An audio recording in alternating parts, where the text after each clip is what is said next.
Hello everyone, Mimo here. This is about a week later from last episode, and I've just reached around tier 7 maps. I know I'm very behind in terms of progression compared to a lot of other players, but I only spend around 2 to 3 hours a day on actual playing the game. So in terms of speed, I think I'm around average. Anyways, at the end of last episode, I just started doing tier 1 and 2 maps. And not gonna lie, the clear speed is far from what I thought I would get after getting the Sharktooth Quiver. I was expecting the character would be able to do tier 5 maps, but realistically tier 3 is where I start to die to bosses. Mainly because I was lacking damage, so the fights are dragged too long and I ran out of pots. So I decided to start doing all the low level heist contracts that I've found so far, and also bought some of the level 67 contracts from the NPC. I bought whichever one I needed to level all the skills for every rogue to level 2, because in the process of doing that, I will unlock all the rogues. And then when I ran out of contracts, I go back to the maps until I level up, and the NPC selling contracts will renew the stock. This combination is also a very good way to do your chaos recipes, because in heist you can easily get a lot of accessories, and in normal maps you can get the rest of the pieces required fairly quickly. While I was doing maps, I focused on doing as many easy maps as possible, and I only used transmutation orbs on my maps instead of alchemies.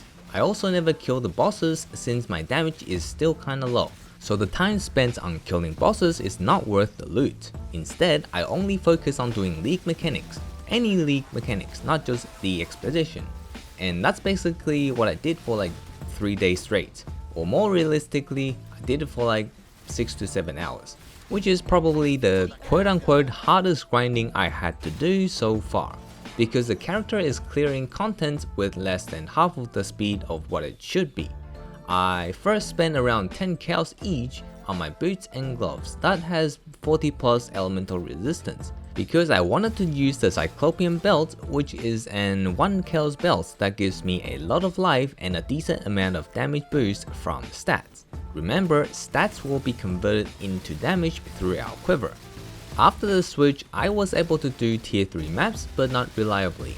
I would still die a few times here and there since I'm not the best at dodging, but at least the map clear speed has gone up a little, which made the grind more bearable. Now this completely changed after another 2 days of grind, because I had enough resources to buy an Asenath's Chance helmet for around 150 chaos. It immediately doubles my map clear speed, and this is because even though this helmet provides almost nothing towards DPS, but the fact that it allows me to chain all of my projectiles from Hydrosphere means none of your arrows are going to miss the targets. Beforehand, my turrets are not linked with Focus Ballista, so they can do their own aiming. This way, if I miss my shots, not all of the projectiles are going to miss. And even then, the turrets can still miss if the enemy moves fast enough. Now that the character is mechanically fully functional with the Hydrosphere, I can now link this turret with Focus Ballista, so that all of the barrage shots are going to chain off the Hydrosphere and never miss any shot again. It's similar to going from 50% accuracy to 100% accuracy, a very noticeable difference. From this point onwards, it's just getting gears for damage and more damage. The cheapest increase of damage increase at this point is getting a 5 linked Death Opus. It would give me a second 5 link and also 2 extra projectiles for all my barrage shots. It cost me 55 chaos and I got it with only an hour or so grind. I grinded 150 chaos without the Hydrosphere before, so this time around it felt so much faster and way easier as well. After I got the bow, I didn't really feel too much of a damage difference this time, but I was able to clear tier 3 maps reliably now, so I can finally progress my Atlas again. I then grinded for another 2 hours or so and got myself another 50 chaos. This time I bought a 5 linked High-Risk Ire because it provides us with a huge cold damage boost, which is our main type of damage. And it also gives us a lot of evasion and dodge, so that our survivability is also improved. With this armor we can... Okay, that happened. My first Exalted Orb dropped in this league, and it was on screen as well, so it's extra rare. Anyways, I was gonna say with the armor we can probably do tier 6 or 7 maps. But now that we have an exalt, I can buy 2 taming prismatic rings. These rings gives us enough resistance so that we can switch our amulet for the next gear upgrade, and also use 2 thread of hope that gives us negative ore resistance in the future. And since these rings does provide some damage as well, that means I can probably do tier 8 or 9 maps. However, the highest tier map I have so far is a tier 7, so I gotta focus more on progressing my maps from now. And here is me doing a tier 6 map with the setup, and as expected, everything melted like butter, including the bosses and the expedition mobs.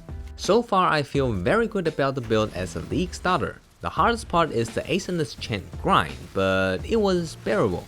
Anything after that is just easy mode switched on. You just have to put down the turrets and keep shooting at any direction around you. Everything would just die. Most of the time things won't even have a chance to get close to you because they're either being killed immediately or being pushed off screen from hundreds of bullets per second. Unless they have hyper movement speed or they use movement skills like leap slam.